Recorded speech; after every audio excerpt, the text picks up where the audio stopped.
السلام عليكم. لا تنسوا الاعجاب بالفيديو والاشتراك في القناة. بعد ما كشفت وزارة التربية عن موعد بداية العام الدراسي، بهذا الفيديو ان شاء الله راح نوضح لكم شنو هي المواد اللي تاخذوها خلال الفصل الثاني ان شاء الله. قبل لا نبدي لا تنسى لايك للفيديو وتشترك بالقناة وتفعل الجرس وتشارك الفيديو للفائدة.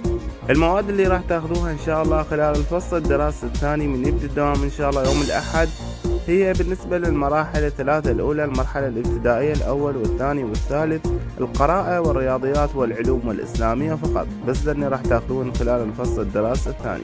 أما الصفوف المنتهية فراح يكون التركيز إن شاء الله على الأغلب على المواد اللي داخلة بالامتحانات الوزارية. أكو صفوف يعني إنه انحذفت مواد من عندهم ما راح تدخل بالامتحانات الوزارية مثل السادس الابتدائي والثالث المتوسط، فعلى الأغلب إنه راح يركزون فقط على المواد اللي داخلة بالامتحانات الوزارية حتى تستعدون إلها، وممكن إنه تاخذون المواد الباقية اللي ما داخلة بالامتحانات الوزارية تدرسوها يا إما إلكتروني أو إنه يضيفوها لكم بالجدول خلال الدوام إن شاء الله. ومثل ما قلنا إنه باقي المراحل راح يكون تعليمهم إلكتروني بالكامل لحد ما إنه يصدر قرار جديد، وإن شاء الله خلال الفترة القليلة المقبلة راح تصدر تقليصات جديدة تخص الفصل الدراسي الثاني لطلاب المراحل غير المنتهية. طلاب المراحل غير المنتهية فقط راح تكون لهم تقليصات جديدة، لأن مثل ما تعرفون هو بالفصل الدراسي الأول انطوا تقليصات فقط للنصف الأول من الكتاب للمادة اللي داخلة بامتحانات نصف السنة، فهسه إن شاء الله همين راح ينطون تقليصات تخص